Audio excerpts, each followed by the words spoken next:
Di zaman sekarang ini banyak sekali kita temukan orang Kristen ketika dia melakukan dosa selalu memakai ayat untuk membela-bela dosanya. Seharusnya kita memakai ayat itu untuk mengoreksi dosa kita, bukan membela dosa kita. Jadi mengapa banyak orang Kristen banyak hidupnya nggak dipulihkan? Karena dia pergunakan ayat itu bukan untuk mengoreksi dosanya, tapi untuk membela dosanya. Makanya nggak ada pemulihan. Di dalam 1 Yohanes pasal 3 ayat yang keempat, di sini saya akan jelaskan tentang definisi dosa.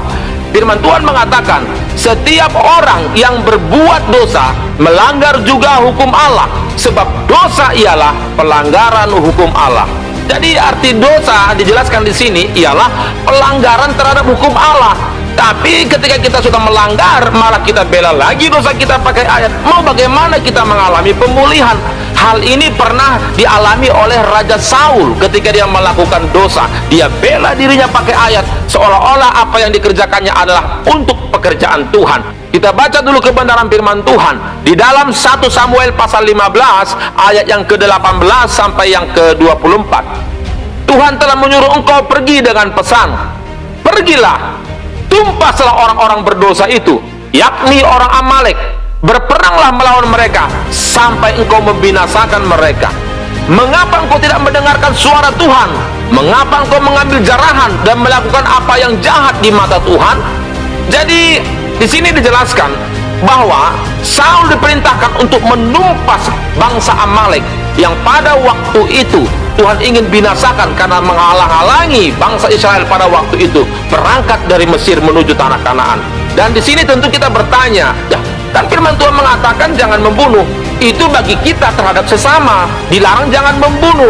Tapi kalau Tuhan membunuh manusia, itu otoritas Tuhan. Makanya segala sesuatu kalau Tuhan perintahkan, itu semua adalah otoritas Tuhan.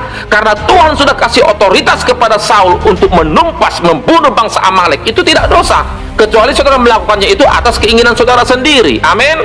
Dan ayat yang selanjutnya firman Tuhan mengatakan, lalu kata Saul kepada Samuel, aku memang mendengarkan suara Tuhan dan mengikuti jalan yang telah disuruhkan Tuhan kepadaku, dan aku membawa Agag raja orang Amalek, tetapi orang Amalek itu sendiri telah kutumpas.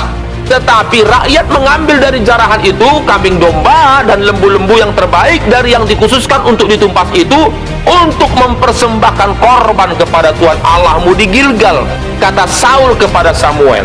Tetapi jawab Samuel, apakah Tuhan berkenan kepada korban bakaran dan korban sembelihan sama seperti kepada mendengarkan suara Tuhan? Sesungguhnya mendengarkan lebih baik daripada korban